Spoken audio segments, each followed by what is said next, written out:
Good morning students. आज हम प्रवास संबंधी तीसरे वीडियो पर बात करेंगे, जिसमें प्रवास के परिणाम के बारे में बात करेंगे कि प्रवास जब होता है तो उससे क्या प्रभाव पड़ता है। क्या एक ही स्थान पर पड़ता है या दोनों स्थान पर, अर्थात क्या उद्गम स्थान पर ओरिजिन पॉइंट पर ही पड़ता है या डेस्टिनेशन पॉइंट पर ही पड़ता है, अर्थात प्रवास के परिणाम क्या है।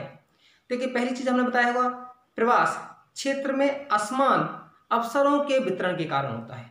अर्थात कहीं पर यदि आपकी समानता होगी, इक्वलिटी होगी, आपकी इक्वलिटी होगी, अर्थात वहाँ रिसोर्सेज समान हो, वहाँ पर रोजगार के अवसर समान हो, तो प्रवास है आपका नहीं होगा, बहुत कम होगा। लेकिन सभी जगह है समान संसाधनों का वितरण नहीं पाया जाता है, सारी जगह है एक समान सुविधाएं नहीं पाई जाती, सभी जगह है वो आपके गरीबी का स्तर है वो समान नहीं पाया जाता। अर्थात हर स्थान पर है संसाधनों या हम के अवसरों में असमान वितरण है। हमने उसमें पहले वाले वीडियो में बात की थी कि प्रवास के क्या कारण है, हमने दोनों तरह के बताए होंगे, पुल फैक्टर भी पुश फैक्टर भी। तो इन्हीं के कारण है। अब उसमें क्या रिजल्ट आता है, तो सबसे पहला है आर्थिक परिणाम।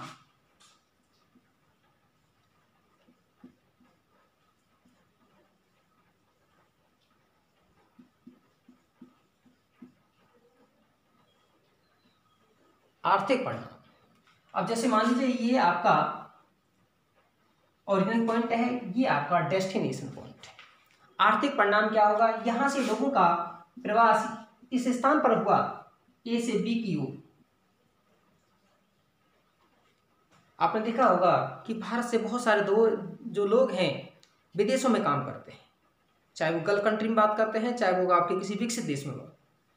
और भारत सबसे ज़्यादा रेमिटेंस प्राप्त करता देश है, अर्थात सबसे ज़्यादा भारत विदेशी मुद्रा की प्राप्ति होती है।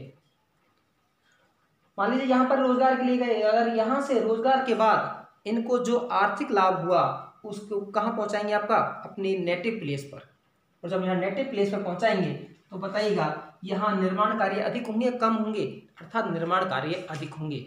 सबसे पहला परिणाम क्या होगा कि भारत में इस प्रवास के कारण है विदेशों से या विदेशी मुद्रा की प्राप्ति होती है। और जब विदेशी मुद्रा की प्राप्ति होती है, आपने इकोनॉमिक्स में पढ़ा होगा कि आपका यदि फॉरेन आपकी विदेशी मुद्रा की मांग अधिक होगी तो उसकी कीमत है वो बढ़ जाएगी, और यदि उसकी मांग कम होगी तो कीमत क्या होगी, कम।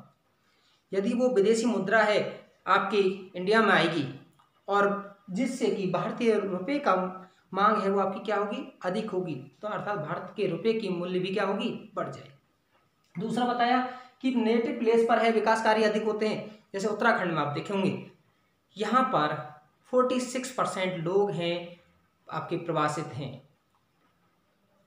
जब वो लोग वहाँ से अब वहाँ कोई नौकरी करने के बाद है उसका खर्च है कहाँ करते हैं, आपके उत्तराखंड राज्य में, अर्थात यहाँ विकास कार्य क्या होते हैं, अधिक होते हैं। दूसरा है जनांकिकी है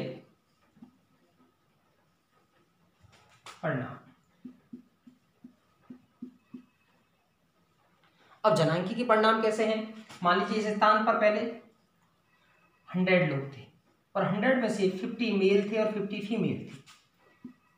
दूसरे स्थान पर गए, मैंने कहा लंबी दूरी का प्रवास है, अधिकांश किसका है, मेल का है। यहाँ पहले से ही 100 है और यहाँ से और लोग 30 चले गए आपके, यहाँ तो कितने हो गए 130। यहाँ मेल कितने रह गए आपके 20।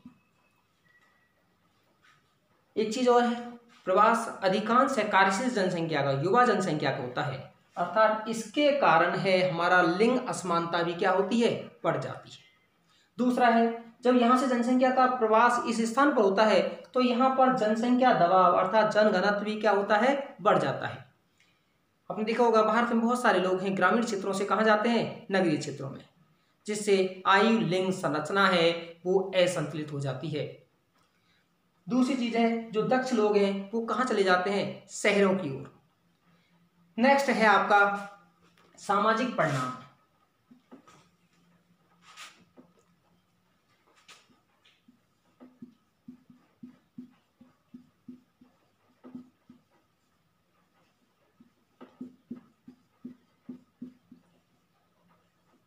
सामाजिक परिणाम मैंने कहा ये वाला आपका यदि दोनों स्थानों पर यदि प्रवास होता है तो विभिन्न संस्कृतियों का आपस में मेल होता है, और संस्कृतियों का जब मेल होता है तो अच्छी चीज़ें हमें सीखने को भी मिलती हैं। जैसे आपने देखा होगा भारत में जब ये विदेशी आए, मान लीजिए ब्रिटेन वाले आए, तो बहुत सारी चीज़ें हैं, हमारा खान पान रहन सहन है वो आपका परिवर्तित हुआ। दूसरी चीज़ है कुछ आपके पॉजिटिव प्रभाव भी होते हैं, कुछ नेगेटिव प्रभाव। जैसे मान लीजिए कहीं पर उच्च शिक्षित समाज है जहाँ पर महिलाओं पर बाउंडेशन नहीं है, अर्थात जब ये लोग यहाँ शहरों में जाते हैं, आप देखेंगे ग्रामीण क्षेत्रों में साक्षरता दर कम है, शहरी क्षेत्रों में अधिक है। क्यों? क्योंकि वहाँ पर सामाजिक बंधन है वो आपका कम है, अर्थात शिक्षा का विकास है आपका अधिक होता है, चिकित्सा सुविधा है वो आपको अच्छी होती हैं, नए नए विचारों का ज्ञान होता है, नई नई तकनीक का आवागमन होता है, परिवार नियोजन के साधनों का उपयोग होता है, जनसंख्या वृद्धि है वो कम होती है। लेकिन दूसरी तरफ है इसमें कुछ नेगेटिव प्रभाव भी हैं। नेगेटिव प्रभाव क्या है? जब यहाँ पर अधिक जनसंख्या होगी, आपके आवास स्थल क्या होंगे? कम होंगे, तो वहाँ पर कुछ अपराध भी अधिक बढ़ते हैं। जैसा आपने देखे होंगे कि इनसे दिल्ली में आप देखेंगे कि खासकर रेलवे लाइनों के पास में, रेलवे लाइनों के किनारे हैं आपके जहाँ जनसंख्या जनघनत्व तत्व अधिक है। जैसे मान लीजिए लालबाग की बात कर लें हम, चाहे आपका जहांगीरपुरी की बात कर लें, जहाँ पर जनसंख्या घनत्व अधिक है वहाँ पर आपके क्राइम भी, अपराध भी बहुत अधिक है, चाहे वहाँ चैन तोड़ने की घटना हो, चाहे आपके पर्स चुराने की घटना हो। ये सब किसके कारण है? ये आपके नकारात्मक प्रभाव। नेक्स्ट है आपका चौथा,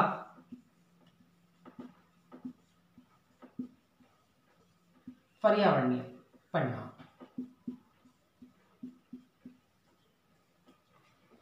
जब प्रवासी जनसंख्या मान लीजिए कहीं से भी आपका ग्रामीण क्षेत्रों नगरों की ओर होती है, अब वहाँ पर आवास स्थल हैं सीमित हैं।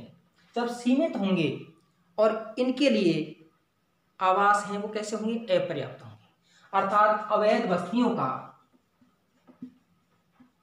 अवैध बस्तियों का विकास,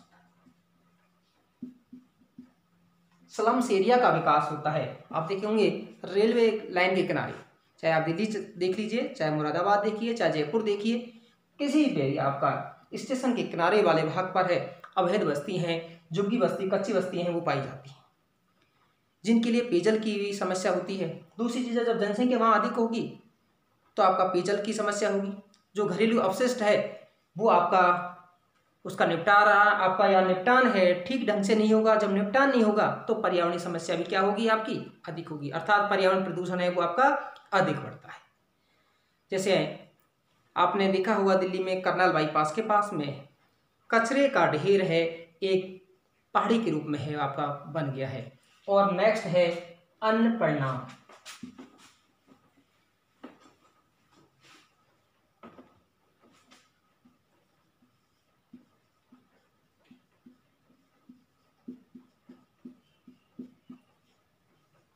अन्य परिणाम में क्या है?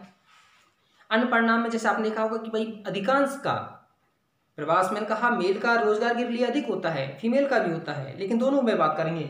यदि आपका यहाँ से मेल का प्रवास हो गया आपका, तो यहाँ पर फीमेल की संख्या क्या होगी? अधिक होगी। जितने भी कार्य करने होंगे, मेल वाले भी कार्य है किसको करने होंगे? फीमेल को करने होंगे। अर्थात कृषि कार्य करना है आपको, कोई सामान कहीं से लाना है, सारी चीज़ है इन पर आता है, अर्थात इस पर शारीरिक और मानसिक दबाव है महिलाओं पर क्या होता है? आपका पड़ जाता है। यहाँ ये जरूरी है कि यहाँ से आपका आर्थिक लाभ जरूर प्राप्त होता है, लेकिन इनका मानसिक शारीरिक जो आपका दबाव है वो क्या होता है? अधिक होता है। दूसरी चीज़ है यदि महिलाओं का कहीं प्रवास होता है तो इनमें असुरक्षा है अधिक होती है, आप कई जगह देखते होंगे आपका। दूसरी चीज़ है मेल का जब यहाँ से प्रवास हुआ, और मैंने कहा ये एक ऐसी जनसंख्या है, युवा जनसंख्या है, कार्यशील जनसंख्या है और उच्च तकनीकी सीयन है, अर्थात आपके उद्गम स्थान पर है। कार्यशील जनसंख्या की क्या हो जाती है? आपकी कमी हो जाती है, अर्थात उच्च मानव विकास संसाधन की क्या होती है? आपकी कमी होती है। हाँ, हमें आर्थिक लाभ अधिक होता है, लेकिन हमारा जो उच्च मानव संसाधन है वो उसका ह्रास होता है। आपने देखा होगा ब्रेन ड्रेन के कारण भारत से उच्च तकनीशियन आपके वैज्ञानिक हैं, आपके डॉक्टर हैं, विदेशों में चले जाते हैं और वो वहाँ जाकर के अपना कार्य करते हैं, जिससे उनके ज्ञान का लाभ है यहाँ देश को नहीं मिल पाता है। ये था हमारा प्रवास का। हमने इसमें प्रवास संबंधी दोनों ही बुक, ह्यूमन ज्योग्राफी और आपका इंडिया ज्योग्राफी के दोनों ही चैप्टरों का है पूरा इन 3 वीडियो में कंप्लीट किया है। कैसा लगा आपको? आप अच्छा लगा हो तो आपका लाइक, शेयर और सब्सक्राइब कीजिए। धन्यवाद।